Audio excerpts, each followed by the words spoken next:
Justice Integration Service budget presentation. We have remaining with us Judge Mike Mondale. And Judge, would you like to introduce your co-presenter here? Chairman, I'm Mike Mondale. I'm chairman of the JIS Policy Committee, and with me here today is our executive director of the JIS agency, Ms. Natalie Steers. Ms. Steers has been the executive director of JIS for the last 5 or 6 years, as long as I've been the policy chairman. And over that period of time, during various administrations, we have been in front of this council asking for money, accepting what the administration has recommended as our budget, asking for money. And this year we come back and we would ask this council to consider restoring or giving us some money to meet some obligations that we find ourselves having to meet with regard to personnel and as basic as rent. The JIS agency is an agency that is composed of approximately 19 employees with Metro government. These are highly trained, technology involved individuals who provide services to all of the criminal courts, the criminal court clerk's office, the juvenile court clerk's office, the probation department, the district attorney general's office, and the public defender's office.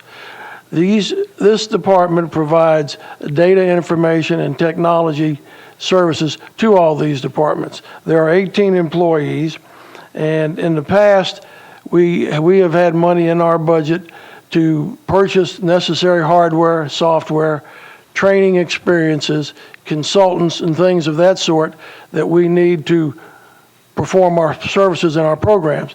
This year, we find ourselves a little bit short, and I will let our executive director, Ms. Natalie Steers, explain that.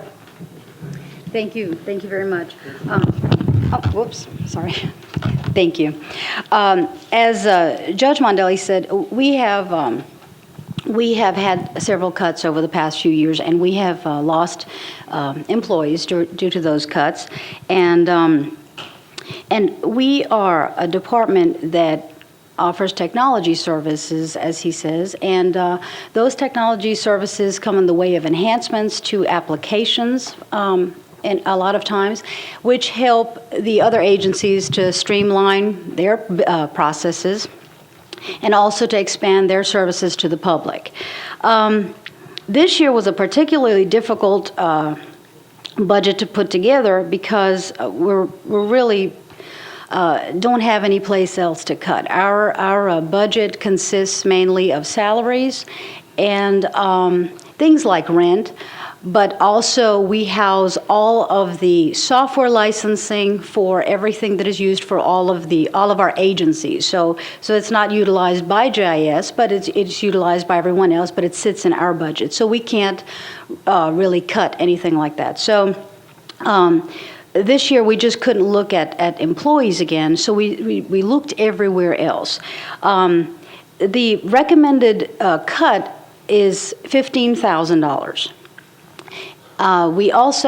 We did, however, ask for some additional funding this year, and that is what Judge Mondale is referring to take care of an annual rent increase, and as well as longevity, and that is not recommended. So we would have to cut elsewhere to come up with that additional funding, because we are obligated to pay it. So we're looking at about a $23,000 cut.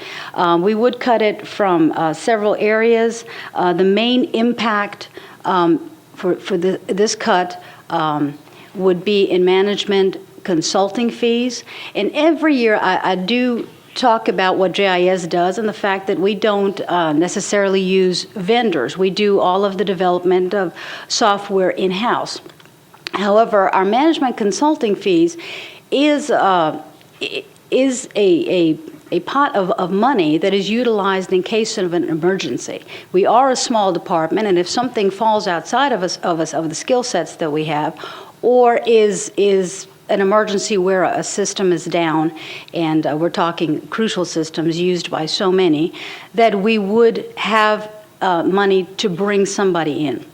Also, even though we do our own development, there are certain times when there are portions of an application that has already been developed. Like, for instance, if we're going to do credit card payments on the web or something like that, that portion's already coded. We do not reinvent the wheel, and we wouldn't code that again. So that's an area where we would bring somebody in and say, let's plug that into our existing applications for the courts. So that is what we utilize that type of money for, and that is crucial funding.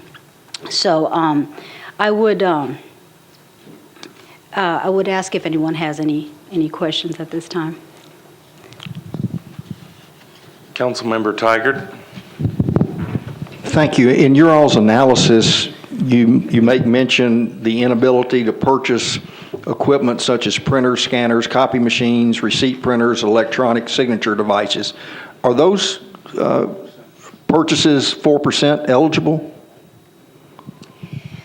Yes, they can be sometimes. We don't, and again, those are not necessarily for our department. What happens is if someone comes up with a request for electronic signature functionality, we would purchase electronic signatures in-house so that we have a mechanism to Out of your budget? Out of our budget, and then we would also use it for testing purposes and keep it on hand. Why not 4% purchases where it wouldn't impact your budget? It can.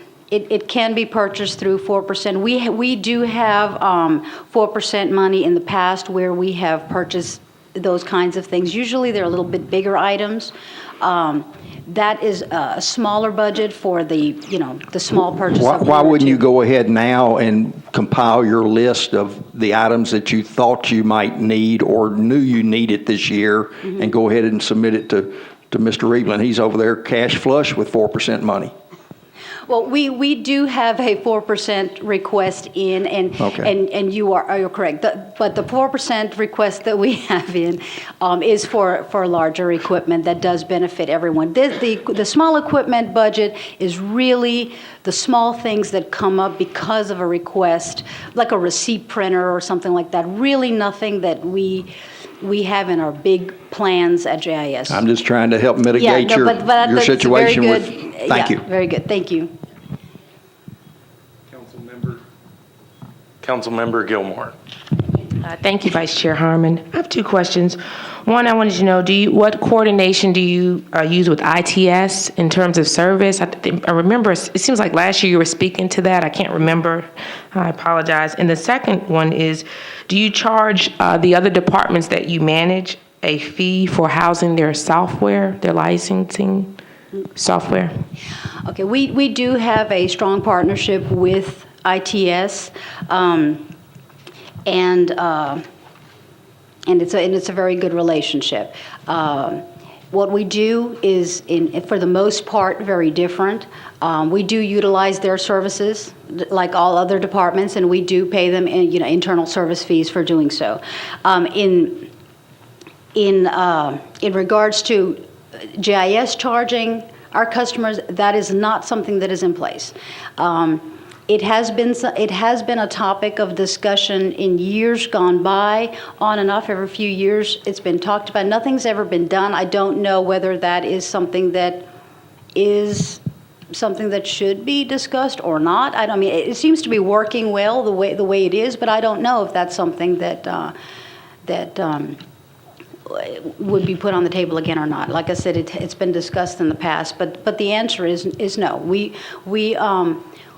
We do not charge for housing the software. We don't charge for managing any of the servers or the hardware. We do not charge any type of development charge or anything like that. There's no internal service fees charged by GIS. I just had a follow-up question. You said you manage how many of the different jurisdictions? You said criminal clerk. Which ones did you name? Criminal court clerk. Or just how many are there? What's the number? There is approximately 15. 15. It seemed like that would account, or that could recoup the $15,000 that you spoke of earlier if you charge just $1,000 for each one of those departments in the licensing fee. I suppose that would cover it if we did that, but we have never been able to charge No. our that's- customers. I guess we'd have to talk to Mr. Gentry and see if he want to give us some money and some other folks. It's just,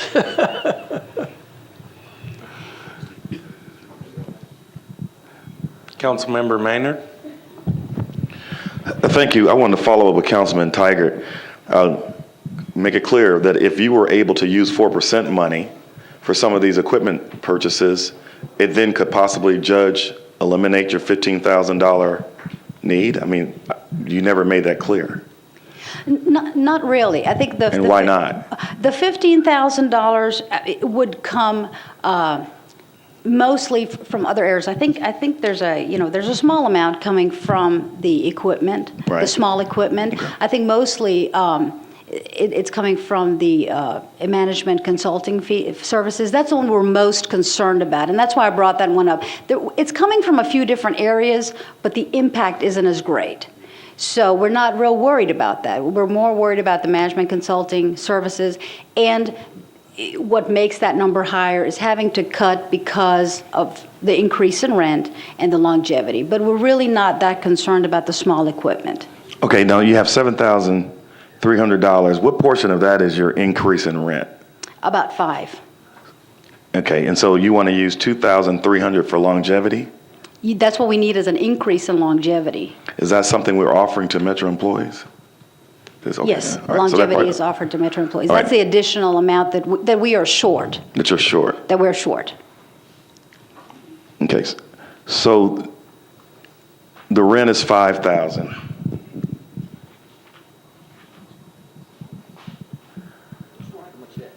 Yeah, right.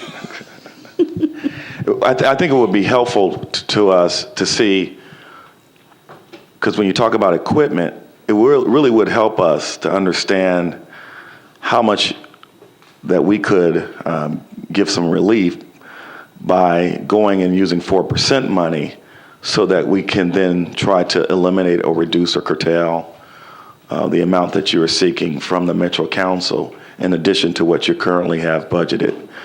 I think that's important that we get that number, and I would ask just to follow up on that. On your management service fees, management consulting fees, you anticipate that you will have a loss based on past experience. Is that correct? That is correct. That is correct. Right. But That it one's may, a little harder to predict. Sure. but it's harder to predict. Okay. Right. Thank you. Thank we'll, you. we'll get you that follow-up information, Councilman. Thank you. Thank you, Councilman. Councilmember Claiborne. Thank you, Mr. Chair. I think I'm a little confused here. Did I understand you correctly to say that you create most of the programs and the software that you use in-house? Well, we maintain and make changes to the court case management software that is not utilized by us. It is utilized by the criminal court clerk's office. It is utilized by the public defender's office, all those agencies that Judge Mondale mentioned. It's a fully integrated system. It is also integrated to the ARM system that is used by the police department. Okay. So what is it that you create in-house then? The applications, the court case management software, CGIS, for instance, that is a software that we maintain and upgrade and update and add new functionality to.